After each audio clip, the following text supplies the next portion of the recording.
jawaban. Modul 1.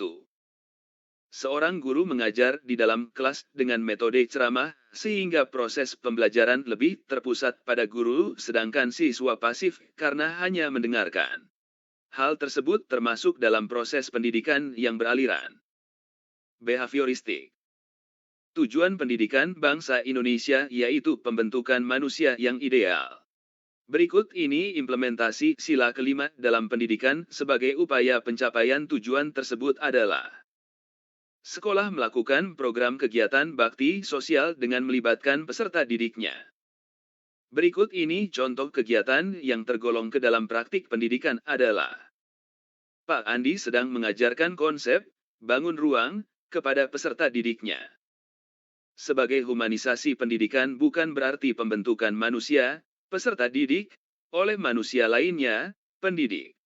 Sebab asumsinya bahwa manusia atau peserta didik adalah manusia merupakan makhluk otonom. Seorang pendidik perlu memahami landasan pendidikan. Salah satu manfaat mempelajari landasan pendidikan bagi pendidik adalah meningkatkan perkembangan pola pikir dan pola kerja pendidik tentang bagaimana seharusnya melaksanakan praktek pendidikan.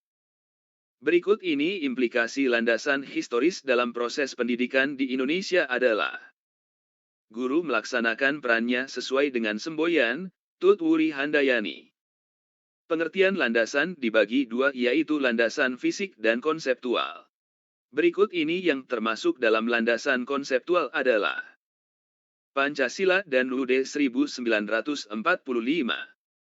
Pendidikan harus dilakukan sesuai dengan tahap-tahap dan tugas perkembangan peserta didik. Oleh karenanya pendidikan dilaksanakan dengan mengacu pada landasan psikologi pendidikan. Sila pertama Pancalisa adalah ketuhanan YME, oleh sebab itu pendidikan hendaknya bertujuan agar peserta didik beriman dan bertakwa kepada Tuhan YME. Hal tersebut merupakan contoh landasan religius. Salah satu tripusat pendidikan bagi anak adalah keluarga. Orang tua yang dalam kesehariannya rajin melaksanakan ibadah sesuai dengan waktu yang ditentukan. Pada hakikatnya menanamkan pada anak kedisiplinan dan tanggung jawab. Perkembangan kognitif peserta didik sekolah dasar berada pada taraf operasional konkret, sehingga mereka merasa kurang memahami materi pelajaran yang disampaikan gurunya secara verbal saja. Proses pembelajaran tersebut akan efektif jika disertai dengan menggunakan media benda nyata. Pada suatu proses pembelajaran yang kebetulan hari itu bertepatan dengan peringatan Hari Sumpah Pemuda, guru sebelumnya telah menghimbau kepada peserta didik untuk mengenakan busana daerah masing-masing. Tindakan guru tersebut memperhatikan karakteristik peserta didik, terutama aspek etnik. Pak Adit, seorang guru SMP X, ketika melakukan proses pembelajaran menghadapi peserta didik yang berasal dari berbagai latar belakang kondisi keluarga, ada keluarga mampu, ada yang miskin, ada yang orang tuanya menjadi pejabat, ada yang sebagai buruh, dan pegawai swasta. Namun Pak Adit memberikan perhatian dan pelayanan yang sama kepada peserta didiknya. Hal ini sebenarnya Pak Adit memperhatikan karakteristik peserta didik, terutama status sosial. Pak Anton ketika akan melakukan kegiatan pembelajaran dengan topik tata surya melakukan pretest terlebih dahulu, dengan maksud ingin mengetahui pengetahuan dan keterampilan yang telah dimiliki peserta didiknya sebagai patokan untuk memulai pembahasan topik tersebut. Hal ini berarti Pak Anton memperhatikan karakteristik peserta didik dalam hal kemampuan awalnya. Guru A ketika melakukan proses pembelajaran selalu menggunakan media, kadang memutar video pembelajaran, kadang memutar CD audio, kadang menggunakan poster berwarna, agar peserta didiknya memperhatikan dan tertarik terhadap apa yang dibahasnya, serta senang mengikuti pelajarannya, sehingga hasilnya sangat baik. Pembelajaran dilakukan demikian karena pertimbangan minat peserta didik. Pak Aris merupakan guru kelas 5 SD ketika memberikan pembelajaran menyanyi musik, memilih lagu-lagu dari asal daerah peserta didiknya. Tindakan guru tersebut karena memperhatikan karakteristik peserta didik, terutama kultural.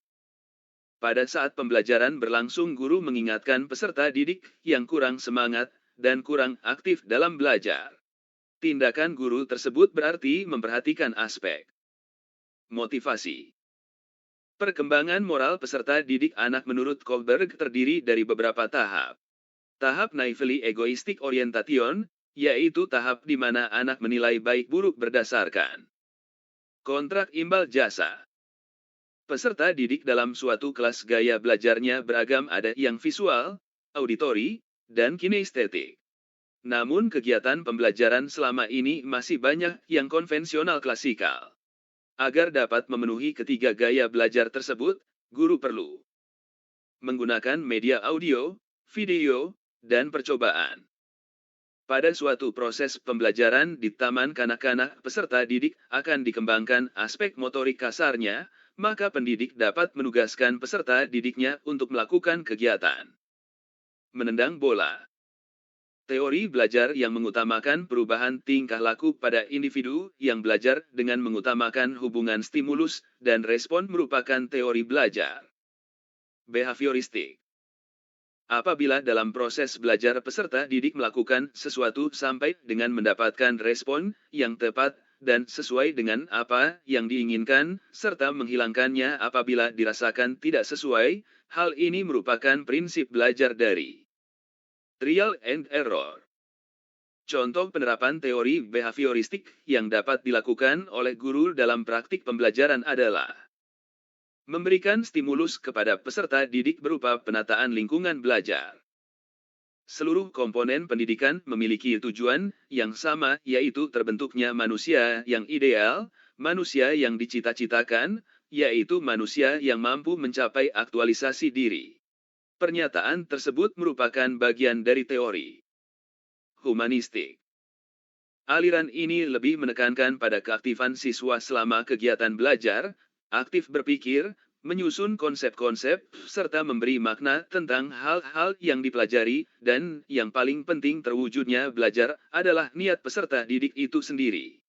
Pernyataan tersebut merupakan aliran dari teori konstruktivistik.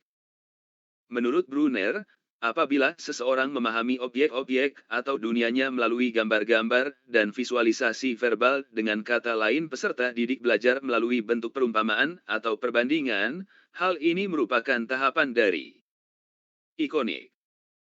Pada tahap konseptualisasi, kemampuan yang dimiliki oleh peserta didik adalah mampu memecahkan masalah. Pernyataan berikut yang menjelaskan makna istilah kognitif adalah kemampuan untuk memecahkan masalah. Di bawah ini adalah tipe belajar menurut Habermas, kecuali belajar aktif. Di dalam proses pembelajaran, para siswa dihadapkan dengan situasi di mana ia bebas untuk mengumpulkan data, membuat dugaan, hipotesis, mencoba-coba, trial and error, mencari dan menemukan keteraturan, pola, menggeneralisasi atau menyusun rumus beserta bentuk umum, membuktikan benar tidaknya dugaannya itu. Hal ini merupakan penerapan teori belajar konstruktivistik. Kurikulum sebagai seluruh aktivitas peserta didik baik yang dilakukan di dalam maupun di luar kelas berarti menyusun rancangan kunjungan ke kebun binatang untuk menyelesaikan proyek pembelajaran sains. Kurikulum Indonesia telah mengalami perubahan sebanyak 10 kali. Jika dikelompokkan dalam jenisnya, kurikulum yang dikembangkan pada tahun 2004-2013 termasuk jenis kurikulum. Kurikulum berbasis pada kompetensi. Nilai-nilai kehidupan dan budaya dalam masyarakat senantiasa berkembang, maka peran kurikulum tidak hanya mewariskan nilai dan budaya, melainkan juga berperan untuk menilai dan memilih nilai budaya, serta pengetahuan baru yang akan diwariskan. Penjelasan tersebut merupakan peran kritis dan evaluatif. Di bawah ini merupakan kajian pokok implementasi kurikulum, kecuali pengembangan kurikulum. Kurikulum bukan hanya dipandang sebagai seperangkat mata pelajaran dan silabus, namun juga harus dipandang sebagai seperangkat alat pembelajaran yang harus disesuaikan dengan peserta didik. Dalam pelaksanaan kurikulum 2013, Peserta didik memerlukan berbagai macam sumber literasi untuk menunjang berbagai macam bacaan dan literasi. Namun, masih ada sekolah yang tidak memilikinya. Hal tersebut merupakan hambatan dari salah satu faktor. Faktor sarana dan fasilitas.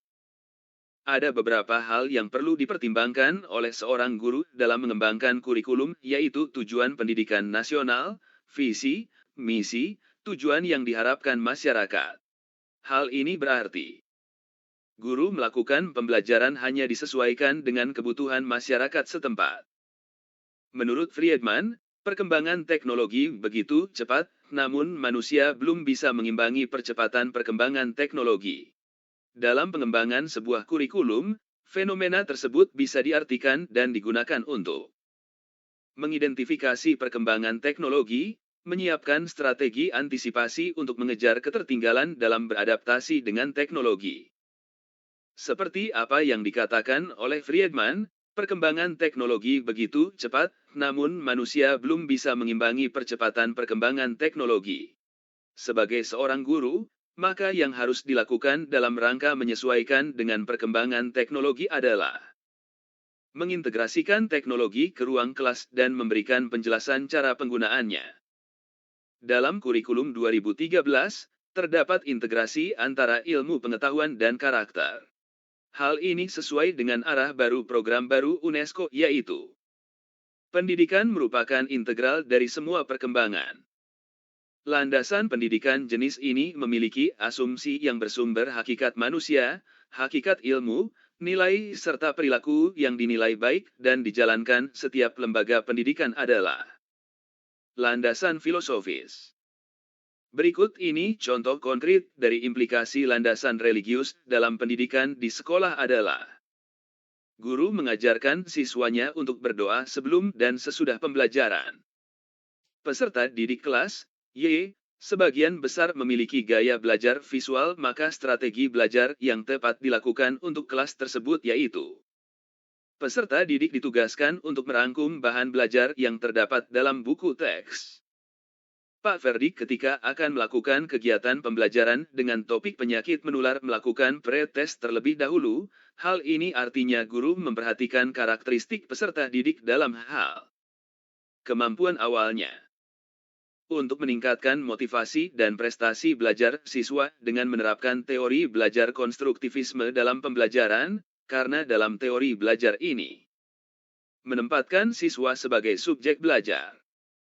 Salah satu perkembangan teknologi dalam praktik pembelajaran adalah dengan mengintegrasikan teknologi. Salah satunya adalah pembelajaran yang memanfaatkan sosial media. Dalam pembelajaran tersebut memberikan kesempatan peserta didik untuk berbagi informasi, berkolaborasi, mengembangkan kemampuan individu. Menurut teori belajar konstruktivistik, anak akan merasakan bahwa proses belajar itu adalah sesuatu proses yang menyenangkan jika ada keterlibatan intelektual dan emosional anak. Kurikulum sebagai pedoman dalam melakukan pengawasan terhadap pelaksanaan pembelajaran di sekolah merupakan fungsi kurikulum bagi pengawas sekolah. Kurikulum harus aktif berpartisipasi aktif sebagai kontrol atau filter sosial menunjukkan fungsi kurikulum. Evaluatif. Kualifikasi yang diharapkan dicapai oleh siswa setelah menyelesaikan pendidikan di SMA merupakan tujuan institusional.